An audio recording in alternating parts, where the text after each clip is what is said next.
बेटे अब हम दो नए कॉन्सेप्ट्स की बात करेंगे। एक कहलाता है कॉस्ट ऑफ कंट्रोल और दूसरा कहलाता है माइनॉरिटी इंटरेस्ट। पहले माइनॉरिटी समझो क्या होता है। देखो, अब ये एक कंपनी है एस लिमिटेड। होल्डिंग कंपनी ने इसके 60% इक्विटी शेयर्स ले लिए और रिमेनिंग 40% शेयर्स छोटे छोटे शेयर होल्डर्स के पास हैं। जैसे ये बहुत सारे छोटे छोटे शेयर होल्डर बन गए, बहुत सारे बन गए ऐसे, बहुत सारे। ये सारे शेयर होल्डर्स जिनके पास 40% शेयर्स हैं, ये होल्डिंग कंपनी के मुकाबले क्या हो गए? माइनॉरिटी। तो इनको बोलते हैं माइनॉरिटी। और इनका जो पैसा सब्सिडरी में कम लगा हुआ है उसको बोलते हैं माइनॉरिटी इंटरेस्ट। तो माइनॉरिटी इंटरेस्ट क्या होता है? Investment of small shareholders in subsidiary company. Small shareholder means shareholders holding less than 50% shares in comparison to H limited. H limited is holding company. तो holding company के बाद जितने भी share holders होते हैं वो सभी एक साथ मिलाकर क्या कहलाते हैं? माइनॉरिटी। और उनका जो पैसा लगा होता है एस लिमिटेड में वो क्या कहलाता है? Minority interest. अब होल्डिंग कंपनी जो है वो ये जानने के लिए, जब वो शेयर खरीदती है किसके अंदर? सब्सिडरी कंपनी में, तो वो ये जानना चाहती है कि मैंने जो शेयर खरीदे हैं, जो पैसा मैंने इन्वेस्ट किया, मान लो उसने 60% शेयर्स 50 लाख के खरीदे, तो 50 लाख हो गया। होल्डिंग कंपनी ने सब्सिडरी कंपनी में क्या लगाया? होल्डिंग कंपनी ने क्या लगाया? जो 50 लाख, उसको बदले में सब्सिडरी कंपनी में कितनी हिस्सेदारी मिली? शेयर कैपिटल में और रिजर्व्स में। वो होता है क्या पाया, राइट? तो अब इसको समझो होल्डिंग कंपनी के पॉइंट ऑफ व्यू से, होल्डिंग के पॉइंट ऑफ व्यू से समझो। लगाया क्या होगा? अमाउंट ऑफ इन्वेस्टमेंट जो उसने मेड इन एस लिमिटेड, ये हो गया क्या लगाया। फिर क्या पाया होगा उसने? Share in equity share capital and reserves of S limited. तो holding company cost of control किस लिए बनाती है? यह जानने के लिए क्या लगाया बदले में क्या पाया। अगर होल्डिंग कंपनी ने ज्यादा पैसा लगाया है और उसने कम पैसा पाया है, तो जो डिफरेंस होता है वो फिर हम क्या कहते हैं? गुडविल। अब अगर होल्डिंग कंपनी ने कम लगाया है और पाया ज्यादा है, तो जो डिफरेंस है उसको हम बोलते हैं कैपिटल रिजर्व। डिफरेंस को क्या बोलते हैं? Capital reserve.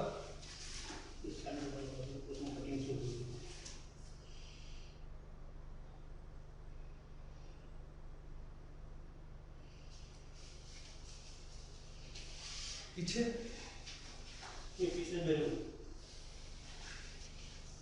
हाँ जी सर, कैसा लगा?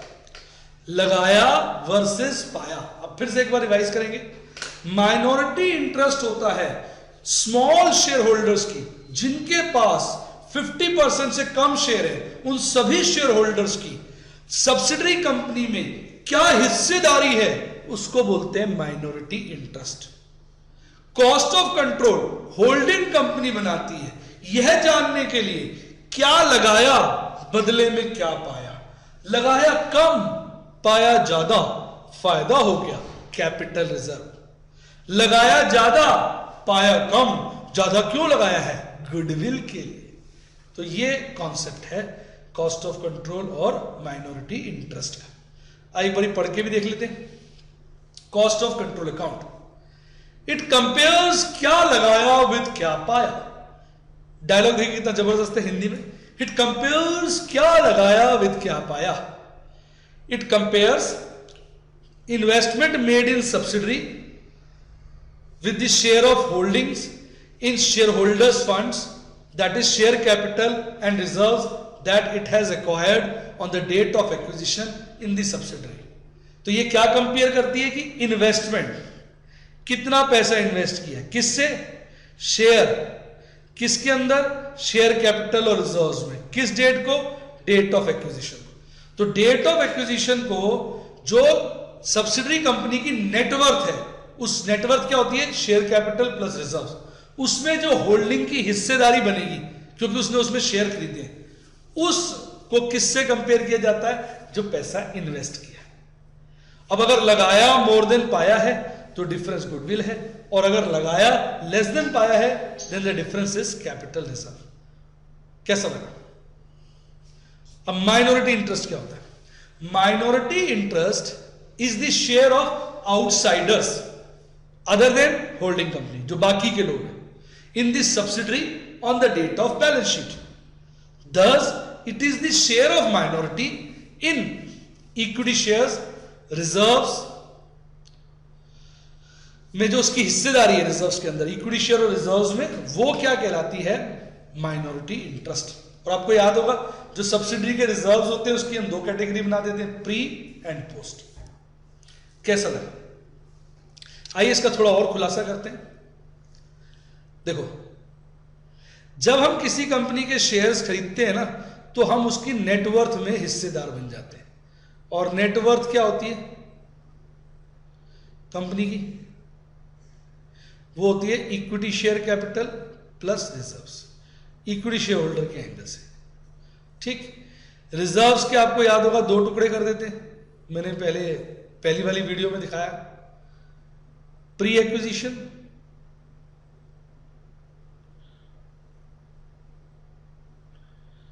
Post acquisition. ठीक है ना? ठीक, अब सुनिए।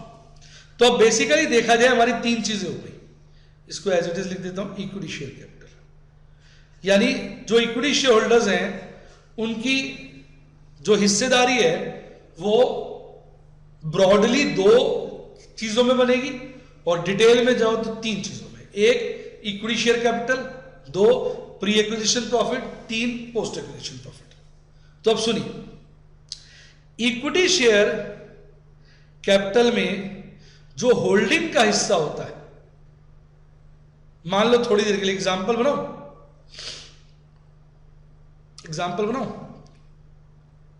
देखो छोटा सा एग्जांपल बना दूं।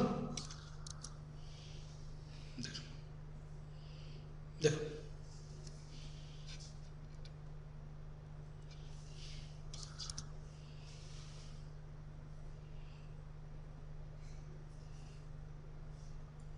देखो अब एक बैलेंस शीट हो गई 31 मार्च 2014 की। ठीक, उस बैलेंस शीट के अंदर इक्विटी शेयर कैपिटल है, थोड़ी देर के लिए मान लीजिए 10 lakh. Balance sheet as on, और रिजर्व्स हैं 20 लाख। ठीक, on 1 July 2013 H limited purchased 60% equity shares of S limited. ये ऊपर वाली बैलेंस शीट किसकी है? S limited balance sheet. ठीक, फॉर 20 lakhs, फॉर 15 lakhs कर लीजिए। ठीक, reserves of S limited stood at कितना? 12 lakhs ऑन 1/4/2013। अब मैं आपको सारे कॉन्सेप्ट समझाता हूं, आपको अच्छा लगे। आंसर। सबसे पहले रिजर्व्स एज ऑन 1/31/3/2014 कितने? 20 लाख माइनस, ये हम बात कर रहे हैं एस लिमिटेड की। रिजर्व्स एज ऑन 31/3/2013 एक साल पहले 12 lakh. Profits earned during 2013-2014 8 lakh. यानी करंट ईयर में हमने कितने रुपए कमाए? 8 लाख। पुराने कितने हैं? 12 लाख पिछले साल तक के, टोटल हो गए 20 लाख। अब अगर करंट ईयर में देखा जाए, करंट ईयर में अगर आप देखो ध्यान से, शेयर कब खरीदे? 1 जुलाई 2013। साल कब शुरू हुआ? करंट ईयर में जो प्री पीरियड है वो हो जाएगा 1/4/2013 से लेकर 1/7/2013, यानी 3 मंथ्स। और जो पोस्ट पीरियड है वो हो जाएगा 1/7/2013 से लेकर 31 मार्च 2014, यानी 9 मंथ्स। तो इसका मतलब हुआ जो करंट ईयर के प्रॉफिट हैं उसमें 3 महीने वाले प्रॉफिट प्री के और 9 महीने वाले प्रॉफिट पोस्ट के। तो अब हम इसको यूं बनाएंगे, अब हम कहेंगे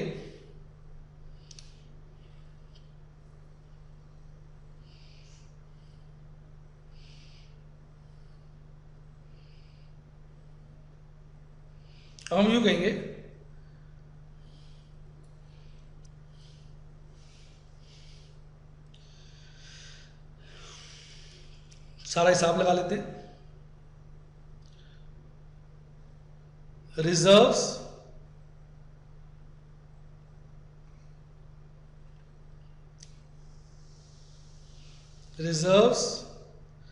एज ऑन 31/3/2013 कितने हैं? वो 12 लाख। वो प्री में चले गए। करंट ईयर प्रॉफिट 3:9 में पोस्ट में चले जाएंगे, यानी 2 लाख 3:9 में प्री पोस्ट में चले जाएंगे। 2 लाख प्री में, 6 लाख पोस्ट में। क्यों? 8 लाख है, 8 लाख प्रॉफिट 12 महीने का है, इसमें 3 महीने प्री के हैं, 9 महीने पोस्ट के हैं। तो 8 लाख का 3/12, 2 लाख प्री में चला जाएगा। 8 लाख का 3/12, 2 लाख प्री में चला जाएगा, और 9/12, 6 लाख पोस्ट में चला जाएगा। समझ आया कैसे? आया देखो ना, करंट ईयर के प्रॉफिट कितने निकाले हमने? 8 लाख। 8 लाख का 3 महीने का प्रॉफिट प्री में चला गया और 9 महीने का प्रॉफिट पोस्ट में चला गया।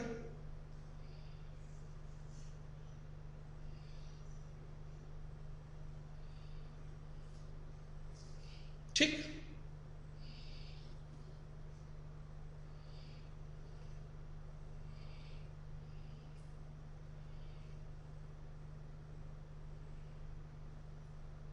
तो अब आप इनके टोटल अमाउंट निकाल लीजिए। इधर देखिए,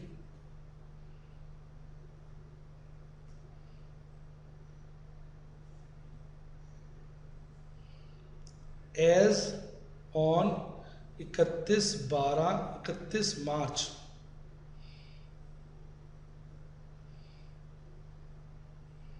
2014।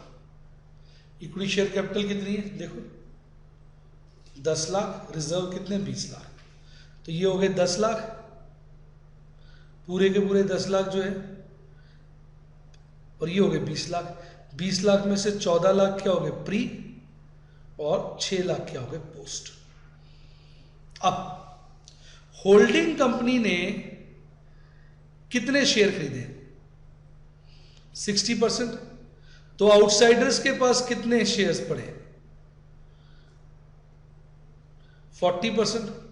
तो हर चीज के अंदर 60% हिस्सेदारी होल्डिंग कंपनी की हो जाएगी और 40% हिस्सेदारी 40% सब्सिडरी की हो जाएगी। यानी 6 लाख के शेयर होल्डिंग के हो गए और 4 लाख के सब्सिडरी नहीं बोलेंगे, माइनॉरिटी के हो गए। 14 लाख का 60%, 8,40,000 होल्डिंग के हो गए और 5,60,000 सब्सिडरी के हो गए। 6 लाख का 60%, 3,60,000 होल्डिंग के हो गए, 2,40,000 सब्सिडरी के हो गए। अब सुनिए, ध्यान से सुनिए। अब दो बातें हम बात करते cost of control. Cost of control, cost of control मैंने क्या बताया था, क्या लगाया होल्डिंग कंपनी ने, क्या लगाया है सब्सिडी कंपनी को प्राप्त करने के लिए। 15 लाख रुपए लगाए अपना बच्चा बनाने के लिए। क्या लगाया, 15 लाख। और क्या पाया, एक उसने इक्विटी शेयर कैपिटल में 6 लाख की हिस्सेदारी पाई। 2 उसने जो प्री के प्रॉफिट है उसमें 8,40,000 की हिस्सेदारी पाई, यानी 60,000 रुपए उसने ज्यादा लगाए हैं, क्योंकि इन दोनों का टोटल क्या होगा 14,40,000। 60,000 जो उसने ज्यादा लगाए हैं इसको हम बोलेंगे गुडविल। अब बच्चे सोच रहे होंगे ये वाला क्यों नहीं लिया, ये कमाया है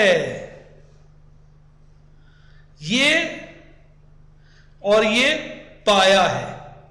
और कॉस्ट ऑफ कंट्रोल किसको कंपेयर करता है, लगाया को पाया से। जो 3,60,000 है वो होल्डिंग कंपनी को मिले थोड़ी है, वो तो सब्सिडरी कंपनी ने बच्चा बनने के बाद कमाए हैं, यानी सब्सिडरी कंपनी ने under supervision of holding company कमाया। तो होल्डिंग कंपनी उस प्रॉफिट को क्या मानेगी, कमाया। और वो यहां क्या कंपेयर कर रही है कि जिस डेट को हमने उसको अपना बच्चा बनाया है उस डेट को हमें क्या मिला, उस डेट को होल्डिंग कंपनी को क्या मिला 14,40, 6 लाख की कैपिटल 8,40 का प्रॉफिट। लगाया क्या उसने 15 लाख, तो पाया क्या एक्स्ट्रा, कुछ नहीं, लगाया एक्स्ट्रा। कितना लगाया एक्स्ट्रा, 60,000। क्यों लगाया एक्स्ट्रा, क्योंकि सब्सिडरी की गुडविल है, कोई पागल तो है नहीं ज्यादा पैसे देगा। उसने ज्यादा पैसे क्यों दिए होंगे, क्योंकि सब्सिडरी की गुडविल होगी। सोचो, सांस चढ़ गया, मजा आया। अब सुनो, माइनॉरिटी। माइनॉरिटी इंटरेस्ट में हम पूरी हिस्सेदारी ले लेते हैं। क्या ले लेते हैं, पूरी हिस्सेदारी, पूरी की पूरी। इक्विटी शेयर कैपिटल में माइनॉरिटी की हिस्सेदारी 4 लाख, प्री में माइनॉरिटी की हिस्सेदारी 5,60,000 प्री के प्रॉफिट में, पोस्ट में माइनॉरिटी की हिस्सेदारी 2,40,000, टोटल 12 लाख। तो माइनॉरिटी की हिस्सेदारी कितनी है 12 लाख, तो माइनॉरिटी इंटरेस्ट हो गया 12 लाख। माइनॉरिटी याद रखिए, माइनॉरिटी इंटरेस्ट में आप कैपिटल भी लेंगे, प्री भी लेंगे, पोस्ट भी लेंगे, पर कॉस्ट ऑफ कंट्रोल निकालने के लिए आप सिर्फ इक्विटी और प्री लेंगे, पोस्ट नहीं लेंगे। इक्विटी और प्री को कंपेयर करेंगे किससे, क्या लगाया, लगाया क्या 15 लाख, पाया क्या 14,40, एक्स्ट्रा क्या लगाया 60,000। क्यों लगाया, क्योंकि सब्सिडरी की गुडविल है इसलिए लगाया। कैसा लगा, मजा आ गया। अब पढ़ के सुनाता हूं, पहले इसको पढ़ते हैं, सुनो। ये तो कर दिया था। अब minority. Minority interest is the share of outsiders in the subsidiary on the date of balance sheet. Thus it is the share of minority in equity share capital. वो हमने कितना निकाला था 40% ऑफ 10 लाख, 6 लाख, याद है 4 lakhs 4 lakhs that is reserves. Pre में, pre कितना था भूल गया, प्री कितना था, देखो एग्जांपल में मरे 14 लाख और 6 लाख, 40% ऑफ 14 लाख, 40% ऑफ 6 लाख, 6 लाख का 2,40 और 14 का 5,60। समझ आ गया, टोटल मिला लो 1 2 3 12 लाख। कैसा लगा, एक एक चीज समझ में आ गई। तो माइनॉरिटी इंटरेस्ट कैलकुलेट करते वक्त आपने कैपिटल भी लेनी है, प्री भी लेना है, पोस्ट भी लेना है। पर कॉस्ट ऑफ कंट्रोल में आप इन्वेस्टमेंट को किससे कंपेयर करेंगे? सिर्फ कैपिटल और प्री से, पोस्ट नहीं लेंगे। पोस्ट होल्डिंग कंपनी ने कमाया है, पाया नहीं है। पोस्ट को होल्डिंग कंपनी लेके जाएगी अपनी बैलेंस शीट में। कहां लेके जाएगी? इसको बैलेंस शीट में लेके जाएगी। कहां लेके जाएगी? बैलेंस शीट में, पोस्ट। तो पोस्ट नहीं जाता सीओसी में। देखो ये लास्ट स्लाइड है जिसमें मैंने सब बातें समझाई। देखो इक्विटी शेयर कैपिटल कहां जाते हैं? सीओसी और माइनॉरिटी में। रिजर्व्स के दो टुकड़े करते हैं, प्री और पोस्ट। प्री कहां जाते हैं? सीओसी और माइनॉरिटी में। पोस्ट कहां जाते हैं? माइनॉरिटी में जाते हैं। और होल्डिंग कंपनी का हिस्सा कहां जाता है?